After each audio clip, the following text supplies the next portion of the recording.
Alice, vous me parliez de la fille de Rabbi Nissim.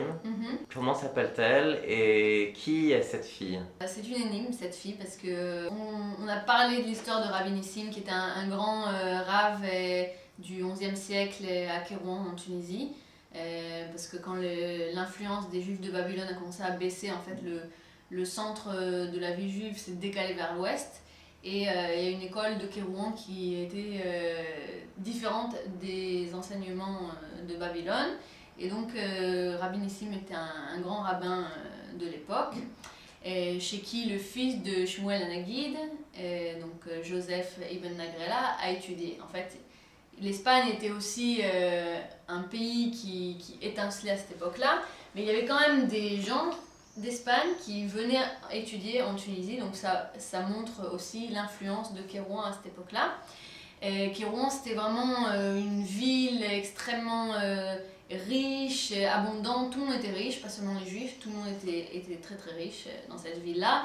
Et c'était des grands consommateurs en fait de musique, de parfums, de culture de vêtements. Ils s'habillaient à la mode de Perse, ils allaient chercher des étoffes en Perse pour s'habiller. Ils faisaient du commerce, en fait ils avaient des relations de l'Espagne jusqu'à l'Inde. Donc Kérouan était vraiment une ville extrêmement... Un centre névralgique comme ça. Un énorme centre, ouais. Et cette fille, alors? Et donc cette fille, c'est une énigme parce qu'on ne connaît pas son nom. J'ai cherché son nom partout pour essayer. On connaît son père, on connaît son mari, on connaît son fils, mais elle, on ne connaît pas son nom.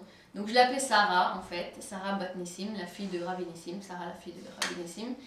Shmuel Anagid est un personnage quand même assez extraordinaire puisqu'il a commencé en tant que vendeur dans la boutique de parfums de son père et il est devenu en fait premier conseiller du sultan de Grenade et chef des armées musulmanes du sud de l'Espagne. Donc il avait deux postes de responsabilité énormes. Et son fils, après, l'a remplacé dans ces deux postes-là. Donc, en fait, la famille de Sarah et Joseph, après qu'ils se soient mariés en Tunisie, à Kérouan, ils ont déménagé donc à Grenade. Et le problème, c'est qu'à cette époque-là, en fait, les fanatismes commencent à monter. L'islamisme dans le sud monte et dans le nord, le fanatisme chrétien, donc avec l'Inquisition, etc., commence à monter. Et en fait, beaucoup de fanatiques commencent à faire courir des rumeurs que Joseph essaye de faire tomber le sultan et qu'il prépare un coup et qu'il fait des intrigues contre le sultan et contre le pouvoir musulman dans le sud de l'Espagne.